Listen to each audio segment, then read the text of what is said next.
had to be a certain size of business to report, didn't you? Yeah, so you had to have 250 employees or more. So if you're a startup, you don't have to share any of the information.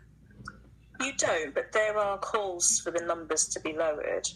It's like with everything. If you're a business with integrity and you want the best talent and you want to keep the best talent, then it's in your best interest to know what's going on in your workplace, and understanding what your gender pay gap is part of that. Yeah, I know in my industry, you can just go onto a Glassdoor and get anecdotal evidence very quickly of what people are paid. So actually, you know, even if it's not being reported on a public platform, there's still sufficient hearsay, anecdotal evidence of what's going on even in the smaller businesses. This has hit, you know, such a high awareness in society. Yeah, definitely. And I have heard of recruiters kind of headhunting people and saying, oh, have you seen that, you know, your competitors, their gender pay gap is only X? Have you considered, you know, moving over to them? So, you know, people are not safe in the sense that, the numbers are out and interest will die down, because it won't, because it has to report every April, and people will be looking, well, it was X amount last year and it hasn't budged, or it's gotten worse. Why is that? So it's all about that accountability, I think. Definitely. So I was telling you my story earlier, Michelle, about how I was out of work for 6 years and then I went back into the workforce. Should somebody like me be accepting potentially less than market value because they've been out of work? No. It's my short answer. And I see this kind of come up in Facebook groups as well, and I understand why you may think, I stepped out of the workplace for 6 years, and you may think that your skills are rusty and that, you know, it always feels like technology's moved at such a fast pace. But the thing that I always say to people is that those skills haven't gone forever. There's a good chance that you've used them in a very different capacity to what you've been doing before, especially if you've got young children to look after. Your negotiation skills go way, way up. Your thinking on your feet skills go way, way up. And so I would say, you know, the answer to that is no. You may need to brush up on, say, technical skills. You know, if social media wasn't something that was very prevalent when you went off and now it's everywhere, then it does make sense to either do a refresher course or to get in touch with people in the industry now and to kind of, you know, pick their brains and find out, well, what type of technical skills would I need to step back into this role, etc.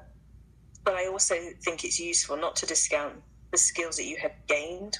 I know a lot of people will, you know, do voluntary work within a charity, or, you know, will be a finance officer for a school, or, you know, or something. There's a good chance that you've been utilising the skills that you've learnt in your corporate life, just in a different setting. And so it's about reapplying those skills in a way that an employer would understand. That many of us will broaden our horizons once we have children, because they kind of have to be. You pick up new skills or you use your existing skills in a different way.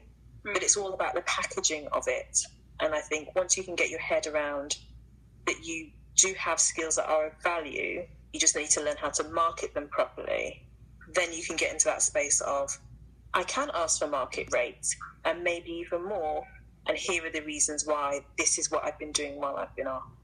And is that part of your consultancy work? Is it just female clients that you have?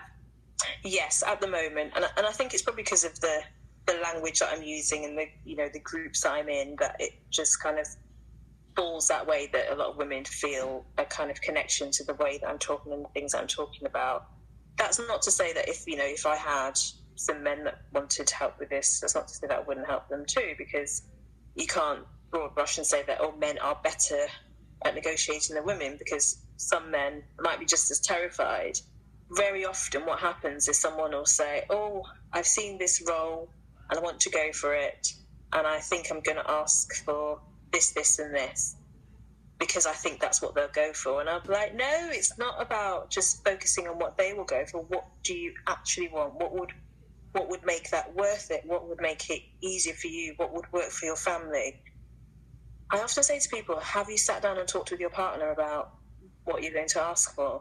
And so many of them are like, well, what do you mean? And I'll say, well, for flexible working to work, or for this role to work, it needs to work at home as well. So there's a conversation to have with your partner as to what it is that you're going to be asking for as well. And so a lot of the work is around kind of mindset. How will it work for you in practice? If you could have the moon on a stick, what would you ask for? And then I do work on the actual negotiation in terms of the phrases to say, putting together your slide deck of achievements, working on the confidence piece. So it's not just about turning up to the interview and doing well and then negotiating afterwards. There's a lot of pre-work that goes with it. So you need to think long and hard about what it is you actually need, and to put the preparation work in so that everybody knows, okay, well, if I'm going to go for this job, this is what I'm going to ask for. And if I get these things, this is what I need from my family to support me in making it happen, which I think I always forget about that bit as well. Yeah, my first podcast guest was the actress Claire Goose, and her husband is a cameraman. He can do production, and they've got 2 small children. So the choices have to be dealt with at home. Who's going to go out? Who's going to look after the drop-offs and pickups? You know, they both have to be cool with what the other is negotiating. And I think that's why they make it work. How often is it that money is our most important component in the negotiation? The money piece does come into it, but I always say, you know, you should ask for a package, a suite of things.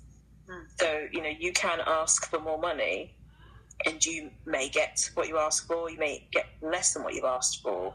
But if you've got a number of things that you are happy to play with, it makes it much easier to find that middle ground. But it's really funny because what tends to happen is women will say things like, I'm not motivated by money, I'm not really motivated by money. And I always say to them, but do you have a mortgage to pay? Oh, yeah. Do you have nursery fees to pay? Yeah. And I said, well, then you are motivated by money.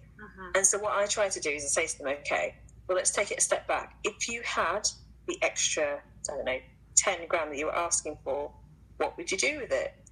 And they list all these fantastical things that they would do with it. And a lot of it is for the benefit of their family. So I'd say, well, there's nothing wrong with being motivated by wanting an extra £10,000, is there? Because look how many people in your family are going to benefit. Look how you're going to benefit.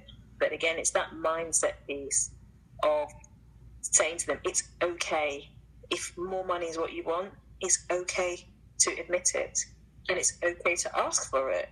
But, you know, as my dad always used to say, you don't ask, you don't get. And nobody knows that you want it. I mean, how standard is it for women to be asking for bonus or more holiday or potentially a salary review if they start at, you know, a lower base salary than would be ideal for them? I think what it is that people don't realise how much is up for grabs. When you talk about negotiating, people always think it's money. And obviously that is a massive piece of it. The next thing people think about is, you know, some kind of change to your working pattern. But people don't realise that, you know, depending on what your organisation is, you could ask for extra holidays, you could ask for extra childcare days, you could ask for remote working, bonus, mobile phone, company car. You could ask for a bigger career development budget if your workplace does that. You could ask for shares, pensions. There are lots of things that you could ask for. We're limited in what we think is on offer. A job will offer you what they think is acceptable for them to offer you. It's fine to think outside the box. It might be that, you know, you're in a time in your life where actually you want to contribute more to your pension more than anything else. And so you could ask for a bigger pension contribution as opposed to more money. Or, you know, and somebody might want flexible working now, or somebody might say, well, there's a course that I really want to do, and it will be beneficial for me, and it'll be beneficial for you in this way. Would you be willing to pay for it, or could I have extra days off? And it's always funny when somebody negotiates something that's a little bit out of the box, and everyone's like, oh, I didn't know you could ask for that. It's there for the taking, but in order for you to take it, you need to know what would be really good for me, where I am with my family situation, financial situation, career situation, what would help. For some people, it is working 1 day a week from home. For someone else, it will be those extra pension contributions. But it's all about knowing that kind of anything is up for grabs, but you have to decide, well, what are you going to reach for? What are you going to ask for? Yeah. And what I think is really important is that you're crystal clear on what your 2 or 3 really important levers are that you must achieve. You must have those components in your offer. What about if you are looking at a new opportunity? So it's a company you don't know that well, and you're getting quite close to the end of the process. You think they're probably going to offer you. At what point do you start to find out what benefits and levers might be on offer before a negotiation?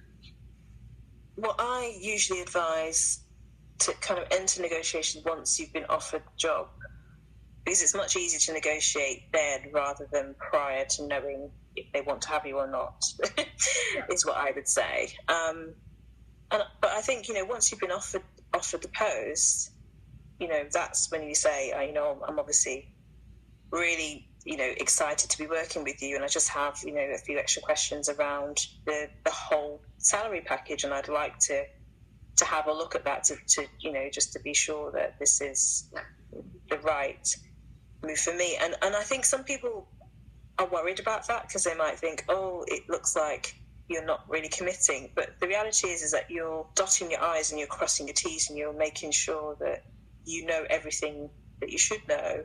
And if they are an organisation that are worth working for, they shouldn't bat an eyelid at being asked as to what the suite of benefits are. They should be used to being able to give that out to people that they've made firm offers to.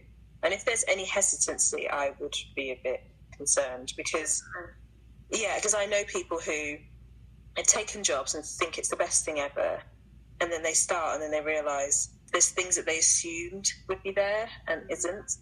And there's nothing worse than feeling that you've made a mistake, and all because you didn't ask, because you didn't think to ask, or you didn't have the confidence to ask.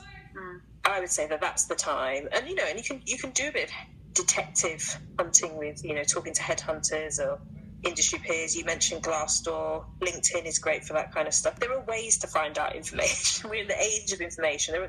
There are ways to find out. And if you haven't got the full picture, then be honest and say, I'm grateful for the opportunity and I really want to take it, but I'd just like to know what your package is, just to make sure that we both, are very, very clear. Because they're in a position where they're clear, we really want this person, but you don't want to be in a position of, I know 90% about this firm, but I don't know everything. I completely agree. I think your currency is at its highest when you're offered. So that's when you start negotiating. Yeah. From my perspective as an in-house person, there's no way I want to go back to the drawing board once I've found somebody. I want the candidate we've identified to be the person that we close and we bring in. So I want to do everything I can to make that person happy, and I want them to be clear on what we offer. And I would expect them to do that due diligence. Exactly. Great that they ask. They need to. They need to show that they're professional and considered, and they just ask very cogent questions about the benefits package. That is more than fair. That's just a commercial transaction. And I also think it's worth having a checklist to keep yourself honest and make sure you go through everything. The horror stories that you read about mat leave and what some companies try and get away with, it's worth being clear. If I get this, this and this, I will accept the role. Yeah, exactly. And, you might be in a fortunate position where you've got an offer from somewhere else, and you might be able to say, well, I've also got an offer from somewhere else. This is what they're offering me. Are you able to match that? Is there anything that you can do to make it easier for me to say yes to? Once you're in that position, it's important to get the things that you need, because it's much easier to do that rather than trying to come and negotiate something later on down the line because you've discovered they don't have something that's very important to you. Yeah. Flexibility is so important, but we know it's a big contributor to the pay gap. We know that certainly in the City of London, it's a huge problem with women being afraid to improve the money component of their role because it's important to forego the flexibility they have in an employer. And so they stay where they are. Yes. Feel like they're not getting a good deal. How do you see that?